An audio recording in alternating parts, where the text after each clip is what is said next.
Hey everyone, this is Annabeth, and welcome to my midterm update presentation. I've also included my week 2 presentation video in the same post as well, but this is where we left off with that presentation. So I finally got started oil painting on this 36 by 48, which is again my largest piece yet. So I'm not used to using oils at this scale. So far, so good, you will see. But where we left off on the last presentation, I was talking about some of the thoughts that were floating around in my head as I'm working on this piece. So some of the notes that I have from the last presentation is how we can sometimes long for a life or a home that just appears different from what we have, and how sometimes we can take that as something that we lack. um, Aesthetically, visually, I talked about how I want all of these houses in a row to be the exact same, so it's sort of nodding to every house kind of comes with its own problems and blessings in a way. As I sit with this piece and continue painting, this is where we're at today. But as I'm sitting with this piece and I'm continuing it, again, a lot of my paintings kind of reveal themselves to me. And as we paint, our concept sort of changes as we work on it. And through some of the research that I've been doing, I'm kind of noticing that I'm kind of taking these childhood experiences and I'm painting them to kind of work through them. Um, and now I'm kind of realizing that sometimes I can kind of hold on to those experiences. And I talk a lot about how I'm interested in how our childhood experiences shape the way that we interact with the world as adults. And so I look inward a lot with these paintings. Obviously, there are a lot of self portraits as I sort of navigate these experiences that I've gone through.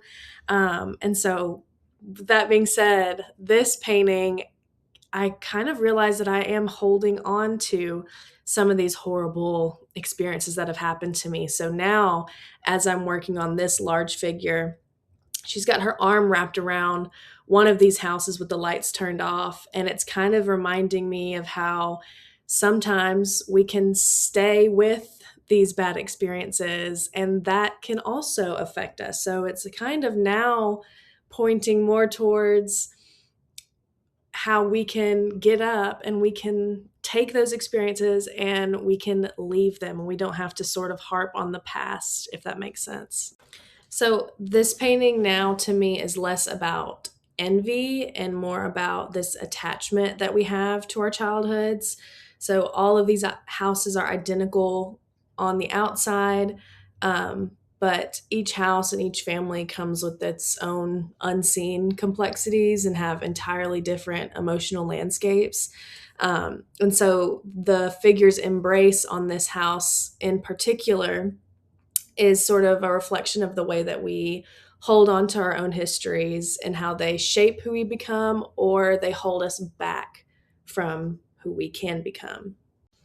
So, as I mentioned on my week 2 presentation, I also included another project for myself, which is this arched panel that I've been working on. There isn't an update on this one from my other video. I still plan to go and buy some wood paneling to make it look like it's an actual window with a giant peering in. I've decided though that I am going to do just some light washes of color on top of this one and have the project more focused on those 3D elements. So, like putting the paneling on the actual painting, I want to frame it, and that's going to be kind of complicated because it's an arch. But that's the challenge that I'm giving myself for that second painting. So, from here on out, since it's midterm, I plan to build both of these up at the same time. So working on the very large one and then shifting my focus and kind of experimenting with this smaller one. Again, I appreciate any suggestions, and I would love to hear any other interpretations of either of these two works. I'm excited to see everybody's stuff. So yeah, on to some of the research that I've been doing. So, one of the first essays I've been looking at is Pierre Nora's essay called Realms of Memory. And I've included some of the quotes that really stuck out to me in his essay, but essentially, his main idea is that memory and history are completely different, even though people use those words sort of interchangeably. But they're actually the opposite. So, memory has these emotional attachments. It's not concerned with accuracy. It's constantly changing, and it has personal ties to people and communities. So history is evidence based and facts based. So it wants answers, basically. So history asks what happened, and memory asks, well, what did that feel like? Um, and so, in a lot of my work, I'm not painting actual events. I am sort of painting those emotional landscapes, so the emotion behind these events and how they actually made me feel. So, the last quote that I have on this slide says, "We cannot know in advance what should be remembered." And that really stuck out to me as somebody that paints a lot from my life experiences and emotional experiences. And it is interesting how, memory doesn't let you pick what has a significant impact on you. So, a lot of my portfolio is about these heavy experiences that I've had, and I just thought this quote was very interesting because of course there's lots of crazy things that happen to us in our lives, but there's also a whole lot of good, and it just reminded me about how sometimes the bad can really gloss over all the good that's happened in our lives, when it really should be the opposite. So, yeah, I just thought that that quote was really interesting. So, another essay in this book that really stood out to me is by Maurice Halbwachs. I'm going to call him Maurice. And his essay is titled Space and the Collective Memory. So, the main idea in his essay is that our surroundings become part of who we are. And the spaces that we live in aren't just backgrounds, they actually help shape our memories, our identities, and our sense of stability. There's an example in this essay about coming home after a stressful day and immediately feeling calmer because the environment, our home, is our familiar space. And it reassures us that life is consistent. He talks about how when our surroundings suddenly change, it can feel like we've lost a part of ourselves because our identity is attached to our environments.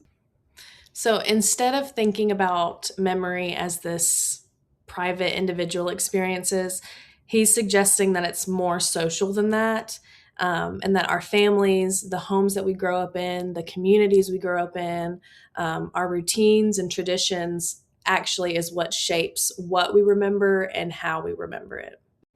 So I actually have updated my artist statement just a little bit after painting these past couple of weeks and after doing a little bit of this research. The only thing I have changed is the first paragraph. And I completely took it out, but the older version is in my week 2 presentation video. But I changed it to something more simple. And honestly, I think maybe this first sentence could just stand alone as my artist statement. But I do like that the following paragraphs do give it a little bit more context.